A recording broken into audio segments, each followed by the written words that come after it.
everyone. Thanks so much for joining me on the Slice of Healthcare podcast. I'm your host, Jared Taylor. Joining me today is Leo Grady, the founder and CEO of Jona. How are you today? Hey, Jared. I'm doing well. Great to be here. Excited to have you. Let's dive right in. Tell the audience about yourself. So, I did a PhD in artificial intelligence 20 years ago in neural networks and computer vision. Spent my whole career in healthcare. Started at Siemens building AI in radiology. Then I was out in the Bay Area at a company called HeartFlow, where we built a cardiovascular diagnostic test for coronary disease. That was a combination of AI and computational fluid dynamics. Then I was CEO of Page AI here in New York, which was a spin out of Memorial Sloan Kettering, building AI in pathology. We had the first FDA approved AI system ever in pathology and launched that product in North America, Europe, and Brazil. Then I spent some time on the VC side, investing in AI companies in healthcare, and started Jona last year. I have so many questions, but let's start off by assuming some of the audience has heard of Jona, some have not. Give us that general overview of where the company stands today. So Jona's focused on the microbiome, and it's driven by my belief, my conviction that the microbiome is going to be revolutionary in healthcare. And at this point, the science is really clear that the microbiome is tightly linked to really a massive element of so much of your healthcare. Really seems to underpin human health. And the microbiome has been shown to be related to GI disorders, to autoimmune conditions, uh, but metabolic disease, obesity, liver disease, cancer, Parkinson's, Alzheimer's, even mental health, depression, and anxiety have all been linked with the microbiome. And yet, with this incredible science, every single month there are 2,000 papers published in PubMed on the microbiome. There's been very little clinical translation. And it's been very difficult to take advantage of all of this science and really apply it in practice. And I think that really comes down to two issues with the microbiome. One is that it's just incredibly complex. The microbiome itself is complex, meaning all of the bacteria, the viruses, the fungus, everything in your guts is very complicated. There are a lot of different species, the different strains matter, that looking at the DNA can really change how these organisms behave. And then also the literature is complex. As I mentioned, every single month, more than 2,000 papers being published. And this is why I think AI is really the right technology to help us understand this complexity and take advantage of what's known and all the information here to really make huge leaps in our health. So where we started at Jona is to focus on the complexity of the literature first. So we built a large language model, something like a chat GPT that reads all of the microbiome literature. And then we can offer microbiome test interpretation effectively. So we will sequence your microbiome, all the bacteria, the fungus, the viruses, down to a strain level using shotgun metagenomics. Then the AI scours the literature and identifies all the diseases, all the conditions, all the symptoms, all the allergies, everything that's been linked to a microbiome like yours. We tell you all of that. We cite all the papers. We tell you how much evidence there is for each one of these. And then, insofar as there's an issue in your microbiome, then the AI scours the literature and figures out what you can do about it. What kind of actions you can take from a dietary standpoint or a lifestyle standpoint to change your microbiome in a positive direction to address the health goals that you're after. Super interesting. Like so, and this was the like leveraging AI from day one, right? This wasn't something new that came about where you're like, well, let's use AI to, well, along with the microbiome. And as you mentioned, right, you were involved with AI like 20 years ago. I think that's the thing. If you went up to people on the street, by the way, with the whole ChatGPT craze, and you ask them about AI, they think it's a new thing that just came along, in the last 2 years. It's what around the holidays, Leo, I see family members that maybe aren't as educated in this space, and they're like, "This new, we have to worry about the AI." I get you do have to worry about AI, but we have to worry about AI. It's so new. We don't know what and no one has any idea that it's been around for so long. Well, it's funny you say that because I actually hear that a lot. People say like, "Oh my God, you did your PhD 20 years ago in neural networks and AI," and they said, "Did the field even exist back then?"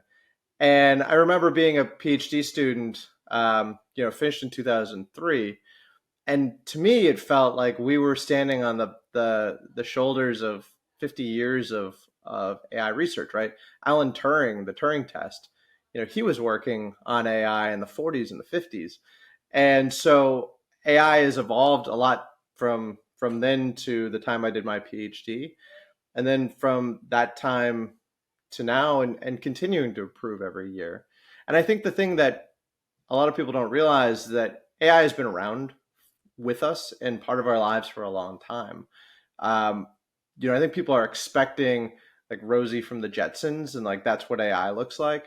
Um, but every time you get a credit card fraud alert, that's an AI system. Every time Netflix recommends a movie to you, that's an AI system. When you unlock your phone with your face, that's an AI system. AI is really everywhere, and it can do new things. It can do more every single year. And so, with ChatGPT, that was built on GPT-3, which was built on GPT-2, which was built on GPT, which is a transformer, which, so there has been a long progression that led up here. But I think the fact that they made OpenAI made it just so easy to use and so easy to engage with is really what captured people's attention and really allowed them to appreciate like where the field was and how good the technology was today. Yeah, it's they really commercialized it for also the everyday person to be able to use it in some way versus everything else that's happened over the years.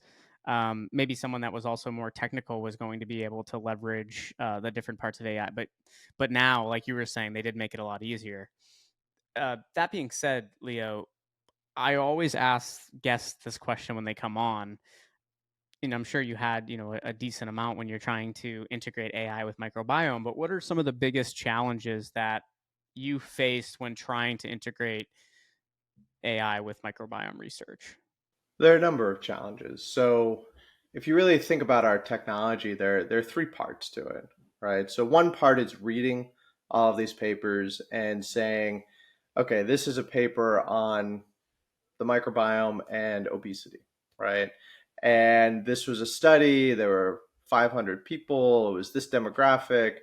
They found it was done with this type of sequencing, and they found that obese people had higher organisms A, B, and C, and lower organisms D, E, and F compared to somebody normal. And then that's study one, right? And then there's study two, which was on a different population and different um, group and different they had different findings. And then there's paper 3 and 4 and 5 and 6 and 7. And for topics that have been studied quite a bit, there can be dozens, there could be hundreds of papers that have been slightly different study designs, slightly different populations, and found different things. And for the most part, there's a lot of overlap between these findings, but you know, sometimes they're different. Sometimes they even contradict each other. And so the AI that reads all of that literature is very difficult. The large language model to extract that information, and we have human oversight to make sure that it was read correctly and that the information was pulled out correctly. Um, but then once it's pulled out correctly, now we look at your microbiome and we say, okay, do you fit the profile that's been observed for obesity? And because there may be, I'm just making it up, 150, 200 papers on obesity in the microbiome, and they all studied different things and they found slightly different things, how do we actually put them all together to assess your microbiome and say, does Jared's microbiome fit the profile of obesity or not? And so that part actually turned out to be pretty tricky to do that in a way that was principled, that we could be really transparent with people and say, this is exactly what we're doing. These are the studies that looked at your microbiome and found a profile that fit with obesity or not. And then there's a third part of the technology, which is really like the generative side, where we create the report and we summarize all of that literature for somebody and really try to help tailor that summary to whatever their health goals are. It's super interesting, and kudos to you and the team for overcoming these challenges and putting together a great company. I'm really excited to continue to stay in touch with you. You know, this is your first time coming on the podcast, so I always say the goal of these podcasts is for the audience to get to know you, for us to chat, but then hopefully we can have you come on and get on a panel and we can even dig deeper, right, into the company, into the future of the space. Uh, I would love before we start to wrap up here, Leo, to hear any advice you have for aspiring entrepreneurs that want to innovate in this health tech space. I think it's really important that you really care about what you're doing. Um, Healthcare doesn't change quickly or easily, and nor should it, right? Doctors are conservative. Stakes are high with people's health. People care a lot about it. And so there's a conservatism here to adoption of new technology, and especially FDA approvals and Medicare reimbursements and clinical trials. Going through all that process can take a long time. Uh, it's incredibly rewarding when patients are have stories of how your technology really helped them, or doctors have these stories. And I've heard a lot through the years at various companies. It's incredibly rewarding, and all of us are faced with health issues among ourselves and our loved ones over time. Uh, that said, I think you really need to care about what you're doing because entrepreneurship is hard and it is a lot of ups and downs. But if you're really, at the end of the day, committed and passionate and you want to make a change in the world and you have an idea and something to say and something you want to bring in, um, that carries you through these ups and downs and the challenges, and you'll make it happen. So that to me is number one is really, and when I hire too, it's really passion for the mission and excitement about what you're doing, where you're going, and how you can really help move the system forward. Great advice. And what's next for Jona that you can share with us here today that really excites you as we head into 2024? We'll be here soon enough. Well, I'm really excited just to be more public about Jonah.